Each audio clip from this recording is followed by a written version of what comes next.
Hi hello friends, welcome back to my YouTube channel. ನೋಡಿ, ಯುವ ನಿಧಿ ಯೋಜನೆಗೆ ಸಂಬಂಧಪಟ್ಟಂಗೆ ಒಂದು ಜುಲೈ ಮಂತ್ದು ಸೆಲ್ಫ್ ಡಿಕ್ಲರೇಷನ್ ಓಪನ್ ಆಗಿದೆ. ಅದನ್ನು ಯಾವ ರೀತಿಯಾಗಿ ಸಬ್ಮಿಟ್ ಮಾಡಬೇಕಂತ ಈ ಒಂದು ವಿಡಿಯೋದಲ್ಲಿ ಮಾಹಿತಿಯನ್ನು ಕೊಡ್ತಾ ಇದ್ದೀನಿ.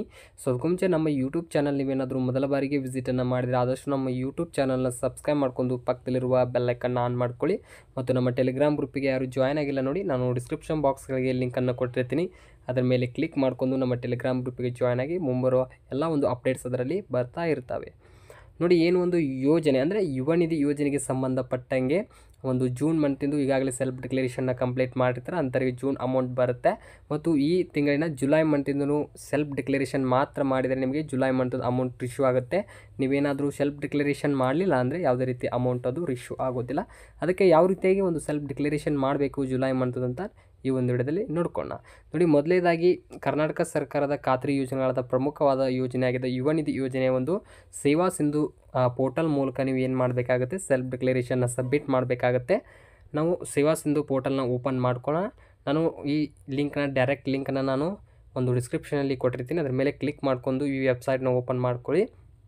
ಇಲ್ಲೇನು ಮಾಡಬೇಕಂದ್ರೆ ನಿಮ್ಮ ಒಂದು ಲಾಗಿನ್ ಐ ಡಿ ಮತ್ತು ಒಂದು ಪಾಸ್ವರ್ಡ್ ಹಾಕಿ ಲಾಗಿನ್ ಮಾಡಿ ಅಂತ ಹೇಳ್ತಾ ಇದ್ದಾರೆ.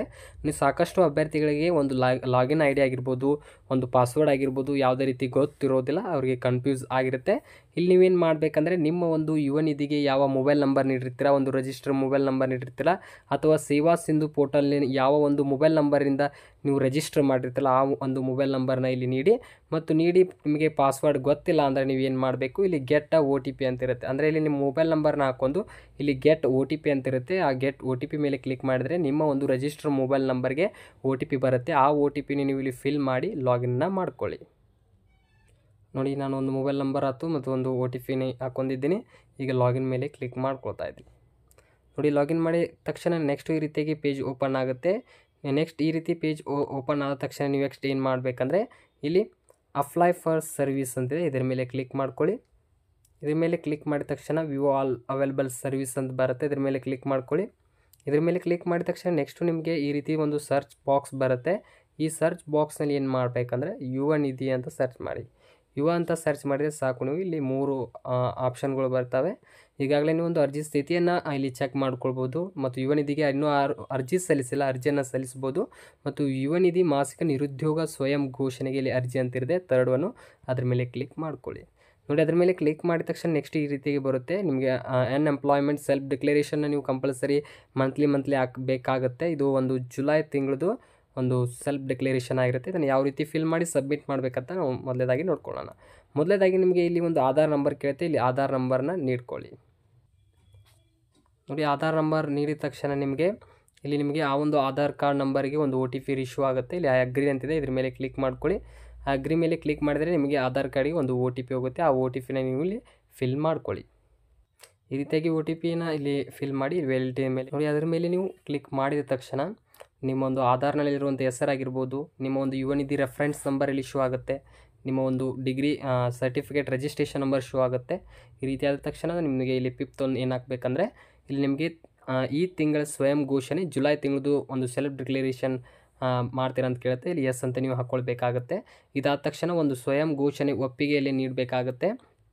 ಅಂದರೆ ನೀವು ಯಾವುದೇ ಒಂದು ಸರ್ಕಾರಿ ಅಥವಾ ಒಂದು ಖಾಸಗಿ ಹುದ್ದೆ ನಾನು ಇನ್ನೂ ಮಾಡ್ತಿಲ್ಲ, ನಾನು ಪಡೆಯುತ್ತಿಲ್ಲ, ಮತ್ತು ಈ ಒಂದು ಯುವ ನಿಧಿ ಮಾರ್ಗಸೂಚಿ ಅನ್ನುವ ಅರ್ಜಿಯಲ್ಲಿ ಭರ್ತಿ ಮಾಡಿರುವ ಮಾಹಿತಿ ಸತ್ಯವಾಗಿರುತ್ತದೆ ಮತ್ತು ತಪ್ಪೆಂದು ಕಂಡು ಬಂದಲ್ಲಿ ನಾನು ಕಾನೂನಾತ್ಮಕ ಕ್ರಮಕ್ಕೆ ಬದ್ಧನಾಗಿದ್ದು ನನ್ನ ಅರ್ಜಿ ಮತ್ತು ಪ್ರಯೋಜನಗಳ ತಿರಸ್ಕಾರ ಮಾಡಬಹುದಾಗಿರುತ್ತೆ ಅಂತ ಈ ಒಂದು ಡಿಕ್ಲೇರ್ನ ನೀವು ಓದ್ಕೊಂಡು ಇಲ್ಲಿ ಎಸ್ ಅಂತ ಕ್ಲಿಕ್ ಮಾಡ್ಕೊಳ್ಬೇಕಾಗತ್ತೆ. ಈ ರೀತಿಯಾಗಿ ಎಸ್ ಅಂತ ಕ್ಲಿಕ್ ಮಾಡ್ಕೊಂಡು ಕೊನೆಯದಾಗಿ ಇಲ್ಲಿ ನೀವು ಒಂದು ಕ್ಯಾಪ್ಚಾನ ಹಾಕ್ಕೊಳ್ಬೇಕಾಗತ್ತೆ. ಕ್ಯಾಪ್ಚಾನ ಹಾಕ್ಕೊಳ್ಳಿ. ನೋಡಿ, ಕ್ಯಾಪ್ಚಾ ಹಾಕೊಂಡಿದ್ದೀವಿ. ಕ್ಯಾಪ್ಚಾ ಹಾಕೊಂಡು ಇಲ್ಲಿ ಸಬ್ಮಿಟ್ ಮೇಲೆ ಕ್ಲಿಕ್ ಮಾಡ್ಕೊಳ್ಳಿ. ನೋಡಿ, ಸಬ್ಮಿಟ್ ಮೇಲೆ ಕ್ಲಿಕ್ ಮಾಡಿದ ತಕ್ಷಣ ನೀವು ಒಂದು ಸಲ ಫ್ರೀಯೂ ಬರುತ್ತೆ, ನೀವು ಚೆಕ್ ಮಾಡ್ಕೊಳ್ಬೋದು ಏನೇನು ಡೀಟೇಲ್ಸನ್ನು ನೀಡಿದ್ದೀರಿ. ಈ ರೀತಿ ಚೆಕ್ ಮಾಡ್ಕೊಂಡು ಇಲ್ಲಿ ಸಬ್ಮಿಟ್ ಅಂತಿದೆ, ಸಬ್ಮಿಟ್ ಮೇಲೆ ನೀವು ಇಲ್ಲಿ ಕ್ಲಿಕ್ಕನ್ನು ಮಾಡ್ಕೊಳ್ಬೇಕಾಗತ್ತೆ. ನೋಡಿ, ಸಬ್ಮಿಟ್ ಮೇಲೆ ಕ್ಲಿಕ್ ಮಾಡಿದ ತಕ್ಷಣ ನಿಮ್ಮದು ಒಂದು ಸ್ವೀಕೃತಿ ಬರುತ್ತೆ. ಈ ರೀತಿಯಾಗಿ ಒಂದು ಸೆಲ್ಫ್ ಡಿಕ್ಲರೇಷನ್ ನೀವು ಇಲ್ಲಿ ಕಂಪ್ಲೀಟ್ ಆಗಿರುತ್ತೆ.